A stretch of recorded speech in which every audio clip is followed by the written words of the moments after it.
আমাৰ ভাৰতীয় গণপৰিষদৰ কেন্দ্ৰীয় কমিটিৰ নেতৃত্বৰ উপস্থিতিত তামোলপুৰ জিলা কমিটি গঠন হোৱাৰ লগতে বিটিচি নিৰ্বাচন সমিতি আমি গঠন কৰিলোঁ। কাৰণ আমি বিটিচিত প্ৰায় 16টা সমষ্টিত কেণ্ডিডেট দিম বুলি আমি থিৰাং কৰিছোঁ। মোৰ গৃহ সমষ্টি নাগৰজুলি মই দিবলৈ খোজা নাছিলোঁ, তথাপিও মই নাগৰজুলি সমষ্টিত কেণ্ডিডেট দিম বুলি আজি আমি ফাইনেল ডিচিশ্যন লৈছোঁ।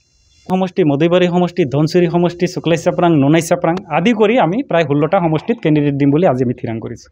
আমি ভালকৈ জানো যে ভাৰতীয় গণপৰিষদ অবিহনে প্ৰমোদদাই হওক, খাগ্ৰামা মহিলা ডাঙৰীয়াই হওক, আমাৰ অবিহনে তেওঁলোকে চৰকাৰ গঠন কৰিব নোৱাৰে। আপোনালোকে জানে অসমৰ মুখ্যমন্ত্ৰী ডাঙৰীয়া তেখেতে বিটিয়া নিৰ্বাচন আহিছে, তেখেত আহিব বা আহি আছেও। তেখেত আহি কি ক'ব? তেখেতে আহি কালি নৱযোজনা যোজনা আগত আছিলে, এইবোৰ কাটি তেওঁলোকে কি বনাইছে?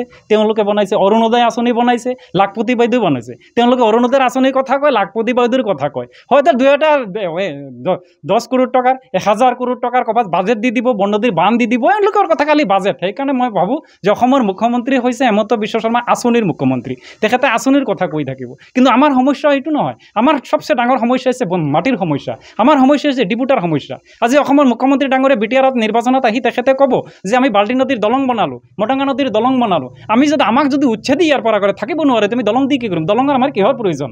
আমাৰ মূলত প্ৰয়োজন হৈছে মাটিৰ প্ৰয়োজন। যিটো পিজিআৰ ভিজাৰ মাটি বুলি কৈছে, পিজিআৰ ভিজাৰ মাটিত যিবিলাক মানুহ আজি 60 বছৰ আগৰ পৰা আছে, তেওঁলোকৰ মাটিৰ পট্টা প্ৰদান কৰক।